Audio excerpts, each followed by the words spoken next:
Did we? All I right. think you missed one in the ticker. Okay.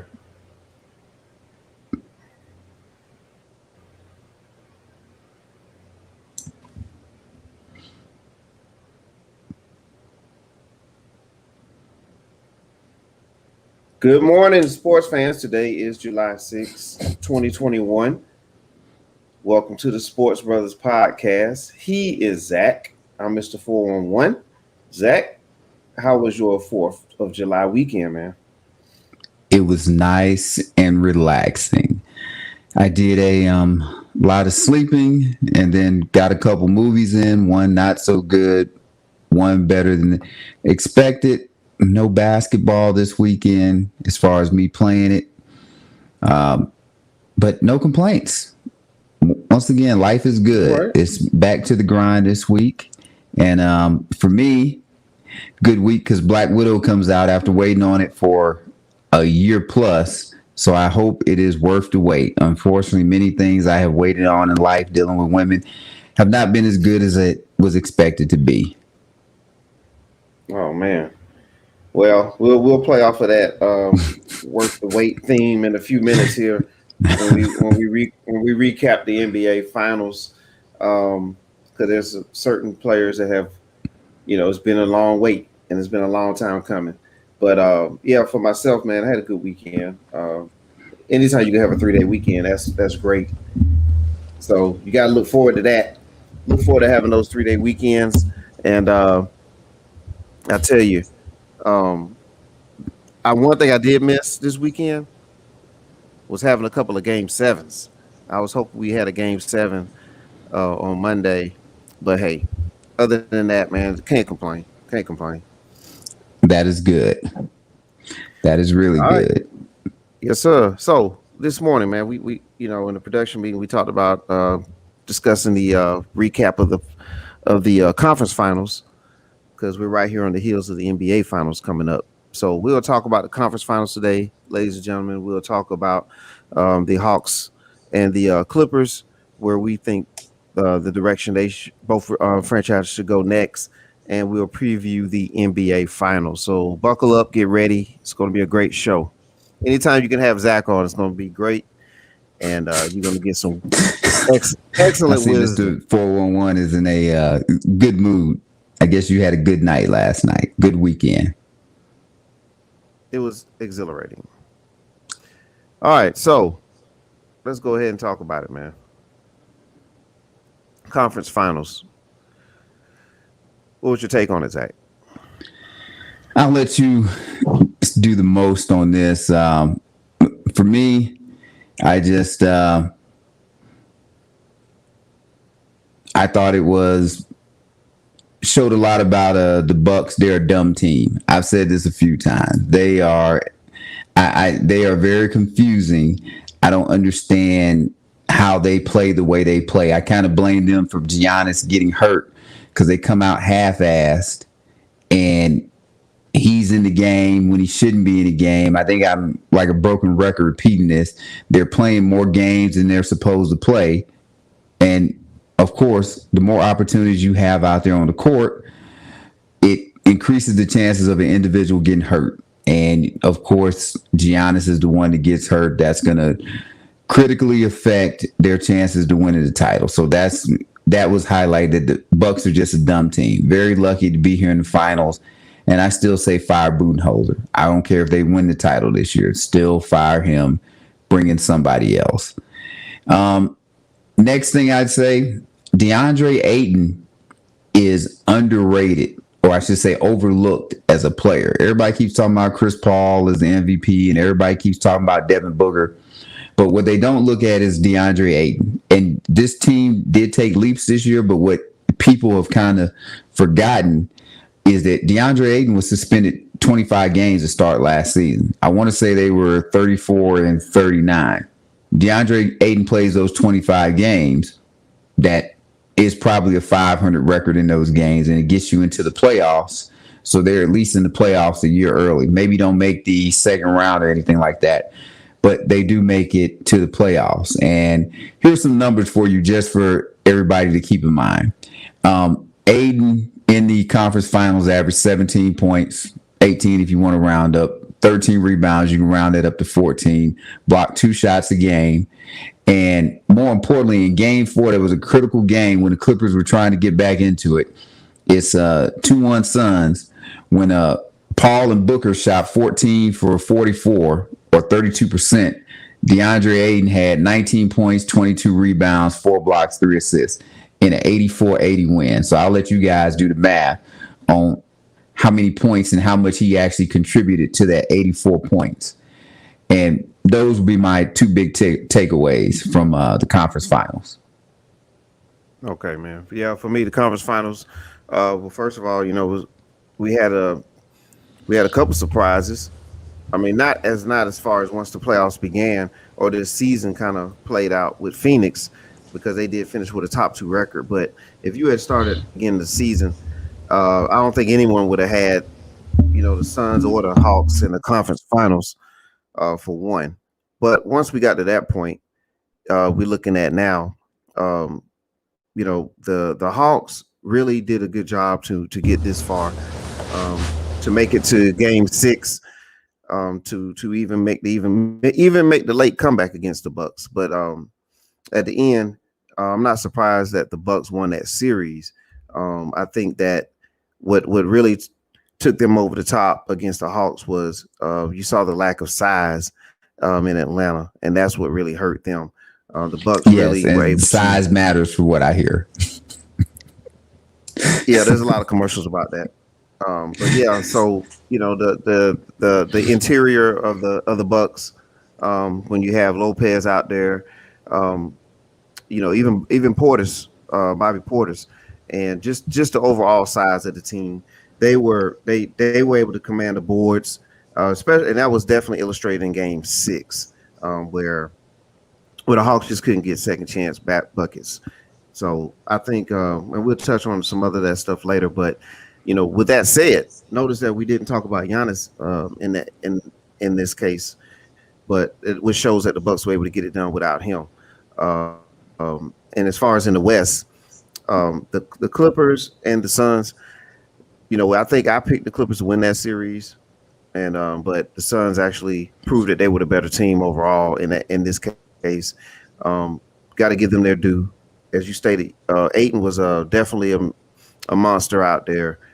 Booker, though he didn't shoot well, he made timely buckets, made timely plays, and Chris Paul was just a maestro.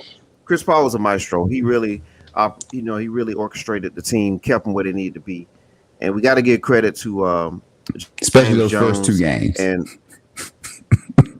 yeah, that's right. He didn't play those games, but from that point forward, he really controlled the team. He really kept them where they needed to be.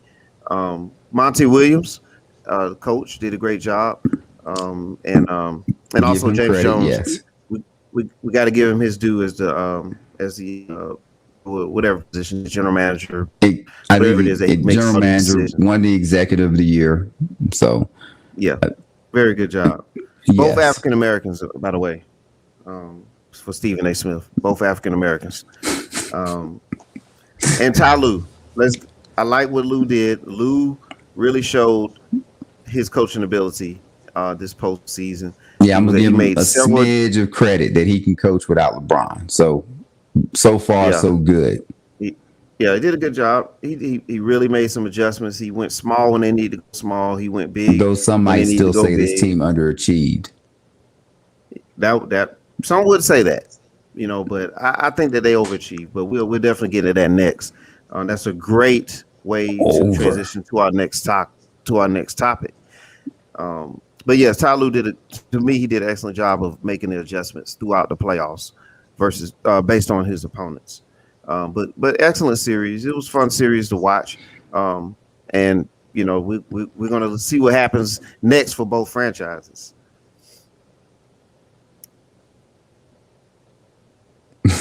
And there we have it. Like magic. Yes. Like magic, man. Or technology, but yes. Technological magic. Exactly. Man, what's next for the Hawks, man? Well, first, the easy thing is, and they already did that, was to sign Nate McMillan. Details of the contract haven't been given out, but they gave him a 4-year contract. They wanted to wait until everything kind of, unfolded just to see what direction they went in, which I think is very smart. There's no reason to rush to make a decision about who the coach is going to be. I think a 4-year deal is fair. I'd say maybe 4 years with a team option for that last year, just in case things don't go as you expect. Then both parties can move on. Next, and before I go into this next part, because it's going to talk about John Collins, I'm going to talk about ProFitX, and I need to explain what that is, because I'm going to say this, and it's going to bore the people that aren't really intelligent and into numbers and all of this stuff and all these geeks. And so, got it. Individuals like that, I'm going to lose them right now. So hopefully they'll come back. But this is to give everyone a better idea of what direction teams should go in, because a lot of times everybody says, oh, well, we should just sign this guy or trade for this. Like, it's not monopoly money. You actually have to follow within the salary cap structure, and there's only so much of the pie everybody can get. So ProFitX, what that is a guy named Joshua Ibrahim. I hope I'm saying that correctly. He has spent the last 20 months, this was as of May 13th, developing a new platform called ProFitX. And what it does is it is the industry's first ever comprehensive real-time financial and performance index powered by artificial intelligence. All of that just says is it gives you the real-time contract value of individuals. So it lets you know, based on a player's performance on the court, how much money they should make. I had to say all that to say that, okay, John Collins, if the Hawks are going to re-sign him, because there's been words out there, talk out there from his camp that they want a max contract, which max contracts in the NBA are usually going to be in that, you're talking about like $30 some odd $1 million range. But ProFit believes that a starting salary for John Collins should start at about $22.8 million. I probably still think that is very high for him, because I kind of saw what he could do without Trae Young out there. And I was like, he's not overly great. But if the Hawks want to go ahead and give him that money, they can. I would probably tell you that what they should do is maybe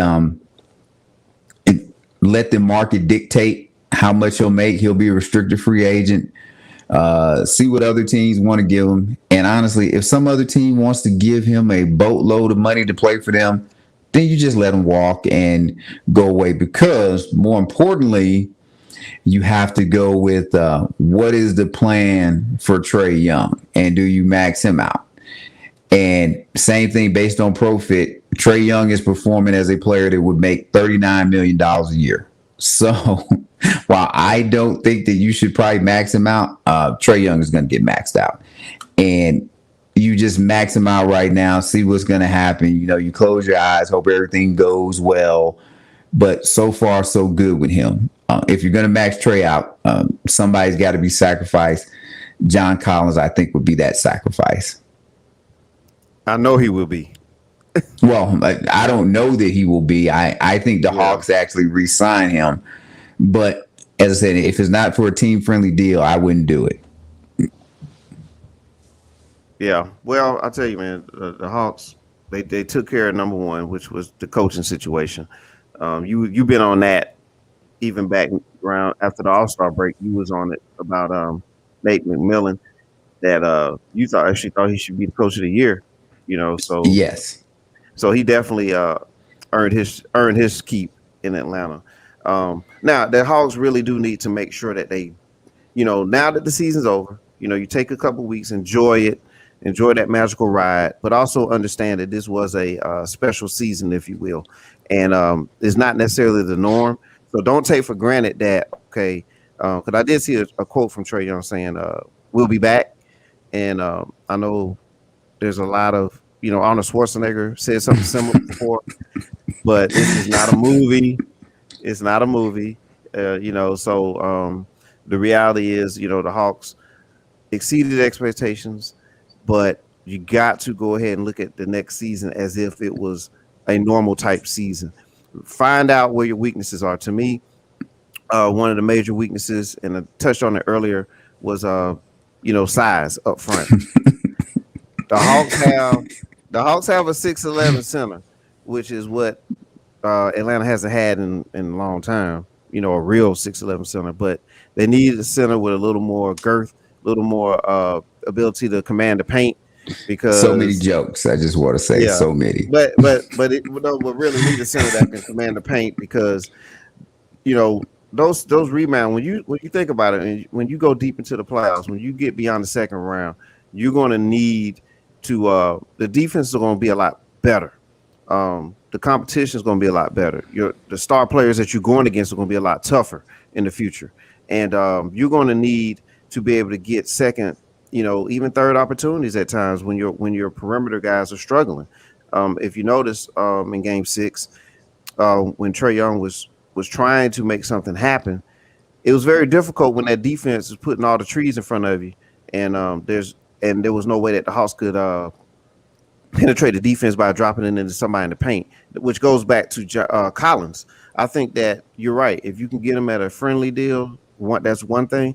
But if you can get a good sign and trade and find you a post player, I think that would do them wonders. So the Hawks need to really look into that. So that's all I got for them. But it was a great season, and we'll look forward to what they do next. And we have comments about the Hawks, by the way, if you want to take a look at those, Mr. 411. Okay.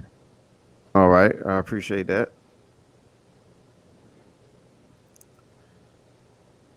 Oh, Lord. Let's see what's coming up. The sign and trade with the Celtics.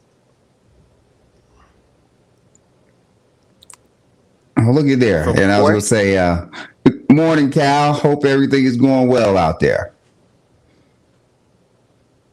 We have one of our top guys out here, Coy, and he will be on some future shows, and he's definitely going to drop the knowledge in football. We appreciate Coy.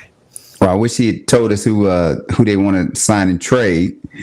Oh, well, I thought you said Celtics, so just sign and trade. No, Collins. I'm sorry, Collins. Yes, if you can sign and trade Collins, I'm all for it. He is he's not a bad player, but he ain't somebody you just got to hold on to.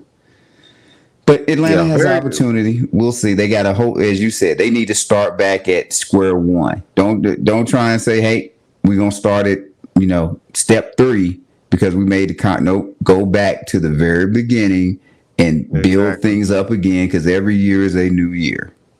That's right. New year. All right, man. Let's talk about the Clippers. Yep, I'll let you do most of the talking about them. Great season by the Clippers. Yeah, but no, the Clippers had a great year. Great season by the Clippers. Yeah, they had a great season. I need to look at Webster's dictionary on great again. Then. Yeah, they had one. Because you think about it, tell me the last time the Clippers made the conference finals. Even going back to the Buffalo Braves.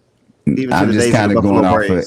I'm just kind of going off of expectations. But yes, they did accomplish something they had never accomplished before, because they had been underperforming for a long time. So got it. Yep. So if they've never made a conference finals and they make one and they go 6 games in there, that's a great season. Plus, they did a lot of this without Kawhi Leonard, who is their best player. So with their second best player, he was first in playoff rankings in minutes, points, second in field goals made, 3-pointers, free throws and 3-pointers made, rebounds. He was third in rebounds and 5th in assists. That's the second best player, Paul George, on their team. So for the Clippers, I really want to say they had a good postseason. But as far as what's next, we're going to talk about Kawhi Leonard soon. But they definitely need to, in my opinion, they need to either keep Jackson or they need to find someone else that's similar to Jackson if Jackson gets a big payday. That would be one thing. The other thing that they need to do is also find them another center as well. They did figure out with going with Ty Lue at center when they need to go. I'm sorry, not Ty Lue. Nicholas Batum at center. About to say, you got Ty Lue at center. Yeah, that could that's explain really what happened. That's literally going real small there. But no, with Nicholas Batum at center, they were they caused problems for some teams, especially Utah, when they did that. And it was an effective lineup. But when you need to go big, I think they need another center. Zubac is excellent as far as his role, but if you can find you another center, we talked about Whiteside maybe a year ago, someone that can block some shots. But if they can get them a shot blocking type center or rim runner, they need that to match up with a guy like Ayton and some of those other rim runners in the NBA. But give me your thoughts on the Clippers, because I know you have something on your chest that you need to get off. Well, first I'm going to say, when you say great, it's kind of like if I asked you for $1. Do I want you to give me $1 bill, or do I want you to give me 100 pennies? So if the Clippers had a great season, it was like me giving you 100 pennies. So, okay, we'll go with that right there as far as how it is. I got to put all of this stuff together to figure out the greatness. And the Clippers, their offseason is going to be very, very simple. Kawhi. What are you going to do with him? I believe I stated earlier that I think you let this guy walk and you just try and build the team in other ways without him, because as we are getting exactly, he needs to be on a pitch count. And I ain't trying to pay a guy $45-50 million when he's going to be on a pitch count. Like, I'm good. Let him go wherever else. And your favorite term that you love to throw around, sign and trade. Sign and trade. Yep. Just keep in mind, you got to have somebody who wants to trade with you to sign and trade with you, and the player has a lot to do with that. So lots of things go into the sign and trade. But that's the big thing. And then, of course, outside of the Clippers deciding what they want to do with Kawhi, then you have to figure out what Kawhi wants to do. It will be very funny if Kawhi ends up leaving the Clippers because they don't have any resources to build for the future, when he wanted to play with Paul George and they had to trade all of those resources as far as picks and everything to the Thunder to get Paul George. Or if he asked the Clippers to trade Paul George when once again he wanted to play with Paul George. So it's all based around Kawhi. Outside of that, we'll just have to see. The good thing for them, I believe in a couple of years, they're moving into their own arena. Bomber has plenty of money, and he doesn't mind paying the luxury tax. Lord Jesus, I would love to live in that world. But he is good with that. They have a good front office with Jerry West and some other individuals in there. I want to say one guy was the Nets coach. I can't think of his name right. Yes, thank you. Frank. Yeah. They must have told you in your ear, but appreciate it. So it is, they're in a better position than they have been. It's just a matter of, like I said, are you going to let one player dictate your future? And if you tie all this money up into Kawhi Leonard, then it's boom or bust. Because once he goes down, kind of like this year, you have no one to blame but yourself. Yep, it's playing Russian roulette. It's go big or go home kind of situation with Kawhi right now. Go ahead. Well, I was gonna say, if you don't know what Russian roulette is, go watch Malcolm X with Denzel Washington, the scene where they trying to say who's in charge. Yeah, there you go. Yeah, yeah. So the Kawhi saga is going to be interesting. And as Coy stated, and we'll put it back up there. Producers, please. Okay, there we go. All right. Leonard needs to be on the pitch count. This is the key right Absolutely. Here. This is the key. And I think what happened in the postseason illustrated that the Clippers can hold it down, really on a limited basis of having Kawhi on a limited basis, and maybe you just preserve him and unwrap him in the playoffs. If that's the route you're going to go with Kawhi, Not when because I'm he's paying you $50 million. well, Like that's the catch 22 like though. no. That's the catch 22. So that's what they have to figure out, and we'll see what happens. We'll find out very soon here because the Mavericks are hot and heavy after him. So are the Miami Heat. So we'll see where that goes. But I'm willing to bet a quarter that Kawhi will stay with the Clippers. And I would take your quarter because I feel pretty confident from what I hear. Kawhi Leonard is going to possibly go to Dallas, or I'm sorry, I should say go to a Texas team or a Miami team, so he don't have to pay that state tax and save money on his next contract. All right, we shall see. All right, man. Yes, speaking we of shall. speaking of a long time waiting, the NBA Finals. We have for the first time, I believe there's 0 players with the championship that's participating in the finals this year. This should be exciting. This is the opportunity for Chris Paul and Giannis to capture a ring. Well, I think Jay Crowder is the only one with finals experience. Right, with the experience, yeah. Yeah, that's real. You're absolutely right. He's the only one with the experience, but no one has a ring, so somebody's gonna get one. And before we get to that, I would like to say, Torrey Craig, who plays for, I believe is it Phoenix right now? He does play for the Suns. Yeah, he plays for the Suns right now. He's the only one that I know is gonna get a ring no matter what, because he played for the Bucks and there was a trade done, and so he qualifies to win a ring. Yeah, but will that really count if the Bucks win and he isn't on the Bucks? Like, you get one, but do you go back and talk to your buddies about it? I would.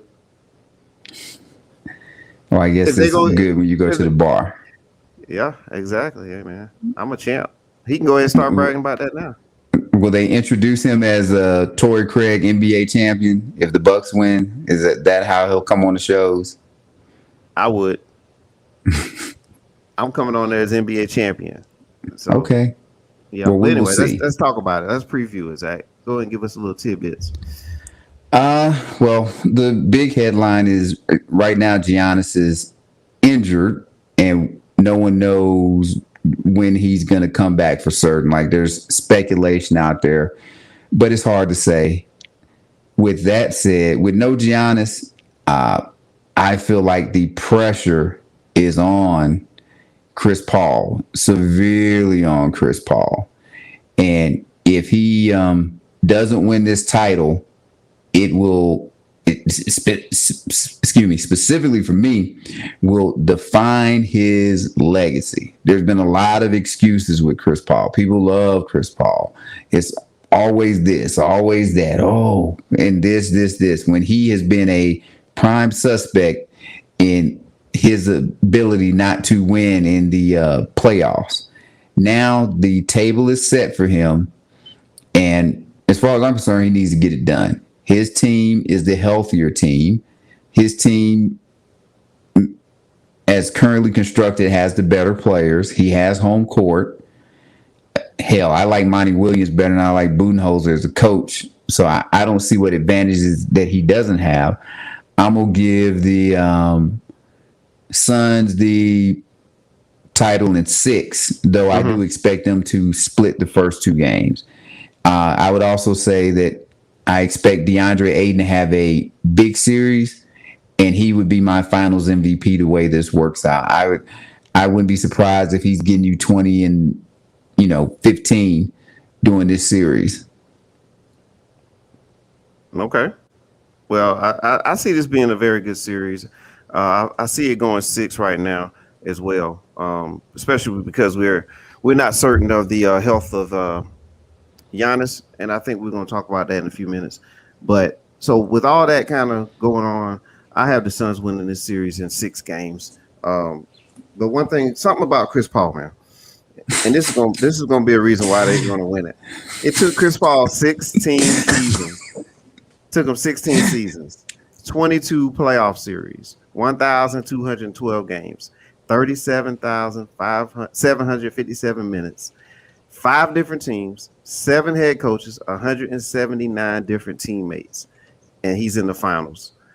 I don't think he's going to let this one slip away, and especially with Giannis being down, there's he just can't let this one go, man. They're going to have to get it done. He has the help, as you stressed on Ayton, with no Giannis, Ayton should be a factor.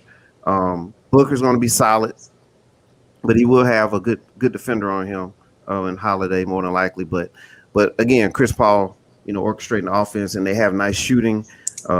Phoenix is playing well together. I have the Suns taking this series in 6. I just want to say, people that are listening, this is why in life it is good to be pretty, because whenever you are pretty, you always get the benefit of the doubt no matter what. You can go out there and fail and fail and fail and come up short and do this wrong and do that wrong. And when you're pretty, people will give you the benefit of the doubt. So Chris Paul, once again, is getting the benefit of the doubt that he is going to be the difference, though his track record doesn't show that he will be the difference. But we will see. I hope it does work out for Chris Paul this time, because if it does not work out for Chris Paul this time, I don't want to hear all these people giving him the pretty people excuses for whatever reason. Like, we just have to, as they say, keep it 100, call it what it is. This is definitely his best opportunity to make it happen. So we will see. But pretty people get all the excuses in the world. LeBron falls in that category among other people. Mm-hmm. But you don't think Chris Paul has taken a lot of heat over the years, though? There's a lot of people that have given Chris Paul heat. No, I do not think I don't think he has at all. I want to say a lot of people gave him heat when the Clippers were up 3-1 and lost, and remember in OKC where he made the mistakes there. I think right now he's getting a little love because, I mean, it's a great story at this point. But let the Phoenix Suns lose in the first round, as many of us predicted, to the Lakers, and it would have been here's another year of Chris Paul losing. I don't think so. I think people love Chris Paul. They see the State Farm commercials and the little guy and all of this stuff, and oh my God, we just feel so great about him, and we overlook his shortcomings of just stuff that he's done on the court. Like he gets more of a pass than, say, Steph Curry does, who actually has gone out and won championships and MVPs and things of that nature. And it is what it is. This is kind of how things work in life. Some people get exceptions. Some people don't get exceptions, and it's not a big deal. But this is his opportunity to prove that he's worth all of these exceptions that people keep making for him. Like, oh, he's a great leader. He's a this, and he's a that. He's a winner, and he's a what? He is. He is what? He's a leader. No, it's every team he's went to. The team is like I get that, but how do we know he's a leader? Like, we don't know he's a leader. We know he's a good basketball player, because if he wasn't a good basketball player and he still had the same qualities that he had, would he still be a good leader? He's a good basketball player. Like he can play basketball. You ain't got to be a great leader where you can play basketball. He's both. I mean, how do we know he's both? That's what I'm saying. Like, we're giving him the benefit of doubt that he's a great leader. Why? Like, he didn't lead the Clippers anywhere. He led the team. What do you mean he didn't lead them anywhere? He didn't lead them to a championship. The Clipper, that was one of the best Clippers eras that they've had. Right? The expectations were to win a championship. Like, I don't hear people say Steph Curry is a great leader. But that's different than saying he's not a leader. He is a leader. Well, everybody can quote unquote be a leader, but we don't know that Chris Paul is a leader. Well, I'll say this: I don't know that he's a leader. Okay. Like, I don't know. That's fair if you don't know. I don't know what he's doing every day in the organization or whatever to make them better or what have you. I just know that he's a whatever. Like Okay. it looks like he is. DeAndre Ayton is giving him credit or what have you. That's But a good example. if they don't win the finals, is he still going to be a great leader? Yes. Okay. Yeah. I mean, I just I mean, you pretty can have people. a great leader in the military, right? And if if you get shot, does that mean you're not a good leader? It could, yes, it could. But yeah, well, I'll Yes, tell you it what, definitely could. it is an interesting topic. But I think that throughout this finals, I guess we'll hear more about that with the stories and things like that. And then with the days off in between games, they have more time to give us a lot more content. So I guess we'll find out, man. I mean, because does James Harden think Chris Paul is a great leader? Did the I don't. Clippers did DeAndre Jordan and Blake Griffin think he was a great leader? Because I heard they didn't care for him too much. So that's what I'm Well, saying. all leaders don't have to be loved, you know. Ah, And so yeah, that doesn't mean so we being pick a and leader choose. doesn't. We No, pick being a and leader doesn't. choose But being a leader doesn't necessarily mean you have to be loved by everyone. because is LeBron a great leader? Because I hear LeBron's a great leader, but then Kyrie didn't want to deal with him anymore, or some other individuals that he played with Right. don't want to. I just don't So think I it's just unanimous. when not we throwing unanimous these thing, labels what I out mean? there, well, I never hear I don't hear that the guy for the team that's not winning is a great leader. Like I'm not hearing that De'Aaron Fox is a great leader out there in Sacramento. And you laugh, but how do we? What have you heard? What have you heard in Sacramento? I'm just saying, I haven't heard he's a great leader. I haven't heard anybody from the Pelicans like Lonzo Ball is a great leader or anything. You only hear people are great leaders when an organization is winning. You only hear that what a person does every day only matters when they're winning. But I'd have to believe that some of these teams that have that are losing have individuals that are leaders or great leaders or whatever. They just not winning. Well, they may not. They may or may not. But we gotta go back to Coy. He had another comment. This is going back to the Kawhi Leonard situation. Coy believes that he wants to stay in California. And well, I would want to stay in LA. Look, it wouldn't even be a choice between LA and Dallas to me. Yeah. But my guess is I think he may want to save a couple of dollars on that state tax. And this will kind of go unsaid, but as Corey said earlier, that he needs to be on a pitch count. It'll be much easier for him to be on a pitch count if he's playing with Luka Doncic, because then you can take games off and who cares? Take weeks off. Yes, as long as you're there for the playoffs. All right. Well, look, man, we in the fourth period now, so here we go. Who's under more pressure, Chris Paul or Giannis? Well, I already answered that one a few times, so I'll let you do your spiel. But Chris Paul, if Chris Paul loses this, I can tell you this: Chris Paul loses this, you and I won't even have to have a discussion about it anymore because it will be epic fail. I don't want to hear this. Oh my God, he got the Suns to the yes, epic fail. Epic fail. I don't know. I don't understand where we're at in society. Oh, because you're supposed to win this. And I don't understand how we've gotten, like, we'll say guys like you and other individuals we know love to talk about, oh, these players have an AAU mentality. They don't want to do this. They don't want to do this. They want to team up and they don't want to do whatever. And yet we get individuals out here that don't want to hold people accountable for what they like. We just say Chris Paul is a great leader. Well, lead, damn it. If you're a great leader, lead. And we got Corey listening, so I can go back to my high school days of us building up. There were some great leaders in our locker room on the team to help us build to get into the state championship over a 4-year period. And those guys kept us on course. So if Chris Paul is this great leader, if he is everything everybody says, he needs to get it done.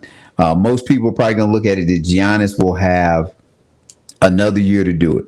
But if Chris Paul doesn't do this, this will be a true black mark on his career, because if you're drafting players out of these teams, you're actually probably taking Chris Paul, Booker, and freaking Ayton before you take any Bucks player since Giannis is out. So yeah, he clearly has a better team. It really should probably be a 4-1 series instead of a 4-2 series. But I'm being kind, saying it'll be 4-2. But I know you got excuses for if Chris Paul comes up short, yet again. So let's go ahead and make the landing soft for Chris Paul so he can feel good. I love the way you're so tough on CP3, but yet he's not one of those that. Matter of fact, he went to a team this season that didn't even make the playoffs the previous year. He tried to go to a super team. The NBA stopped it.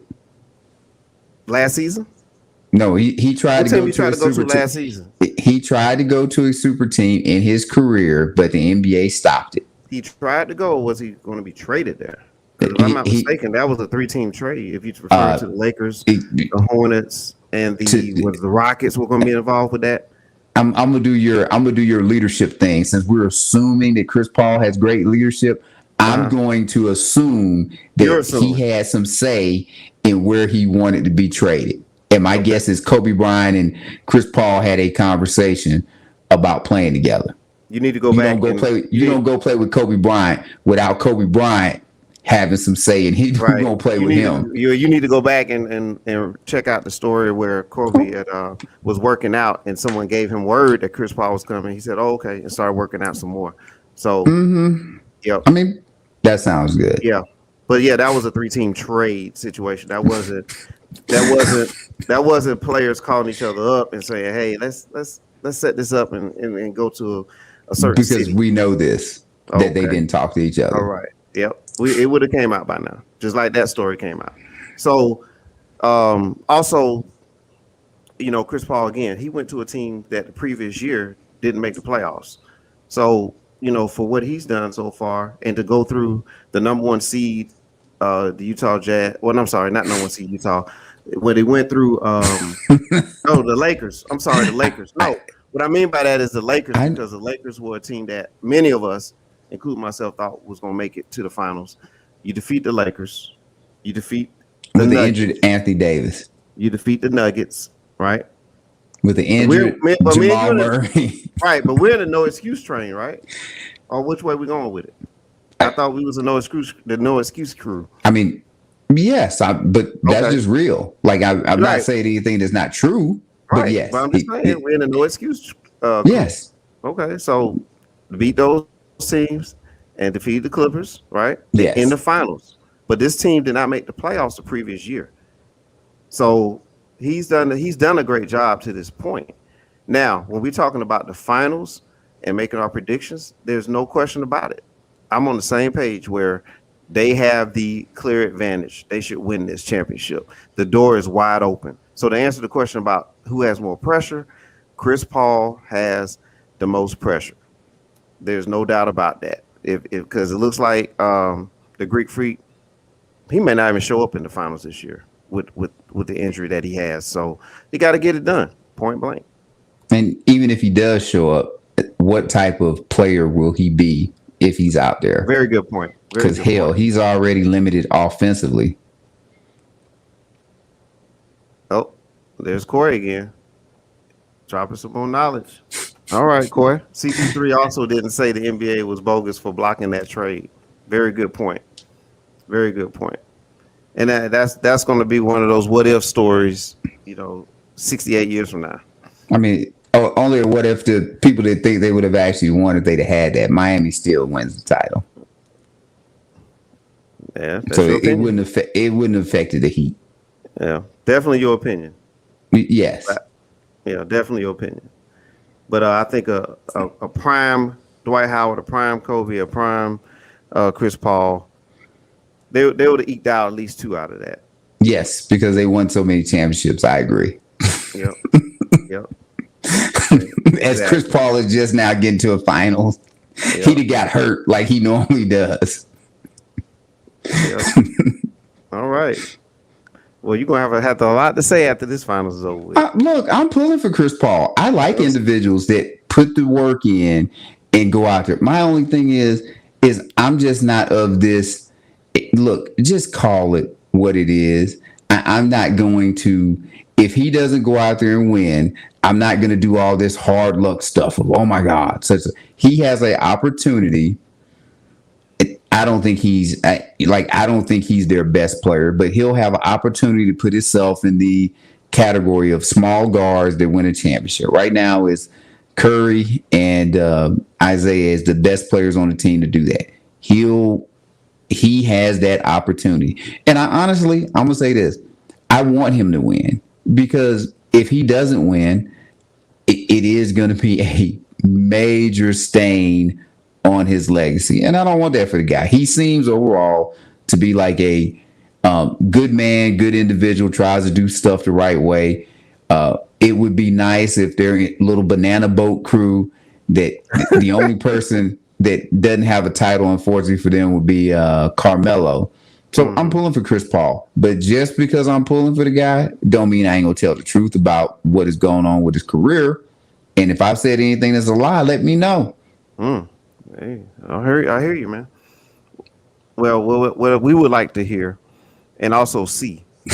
As we had, appreciate Cal giving us dropping knowledge for us today. Yep. And we'll see Corey soon on the gridiron. But please do definitely for the SEC championship game. Hopefully my team will be in there along with his team that I expect to be there. But totally different subject. We'll let that go. Yeah. Thank you. So let's like, subscribe, and comment, please. We're on YouTube. We're on Twitter. We're on Instagram. And if you want to find that last comment from him. And if you want to find us, that would be correct, Cal. He definitely is. You need to type in the THA Sportz with a Z, Brothas, BROTHAS. That's how you find us. Let them know where to find us, Zach. What did you just say? thesportsbrothers.com? Yeah, you gotta say it with swag though. Say it with some swag. I don't have all of that. thesportsbrothers.com. Oh jeez. You're the swag guy. Well, they do call me swag group sometimes. I believe we're gonna get Marcus Spears on the show trying to beat you up now. That's his name. Bring him on, man. Corey said that CP3 is a dirty player. I agree with that. There's times he get down and get dirty. Yeah, he does. That's why he got pushed in the back. Yep. So yeah, CP3 has a history of some incidents here, some tunnel runs, some low blows, probably a lot more too. But we're rooting for the guy in this round. I think it's working out perfect because I also like Giannis, but since he has the injury, I think that's gonna kind of make it easier here for both of them. Giannis is a top 3 player in the world, but if he ain't 100%, like he ain't that damn good that he can come out there and be 75, 80%, especially when he don't know how to play with his back to the basket. But here's the great thing for Chris Paul, as they say, history is written by the victors of wars. He wins this championship. All of the bad stuff or whatever before goes out the window. So good luck to you, Chris Paul. Yep. Because it won't matter if he's dirty or any of this other stuff. The only thing people will talk about is his highlights. Well, yeah, this is definitely an icing on the cake, if you will. If he can get it done, it'd be a great story. Yes. So with that said, man, great show, man. Appreciate you being on again. You know, on the cast. We appreciate all the listeners. We appreciate Coy. Most definitely. We'll talk with him on the grid about some of the gridiron in a couple weeks here. Talk to him some of these special issues going on, like Rachel Nichols and Maria Taylor. Yeah, we had that coming up this week. As a matter of fact, right? Yes. Okay, we'll talk about it. We'll talk about the Olympics. We'll talk about Steven Jackson and a lot of his comments. Gotta love Action Jackson. Yeah. So if you want to hear some good stuff, get ready to hear what Zach has to say about Steven Jackson and the United States of America. Hell, I don't know. Look, Action Jackson is all over the place. I don't know what to say about him. He's confusing. Well, all right. So be ready for that. You should hear that on July 8th. We have a doubleheader for you guys. But for Zach, Yep. I'm Mr. 411. We are the Sports Brothers, and we will see you Thursday. Have a good one.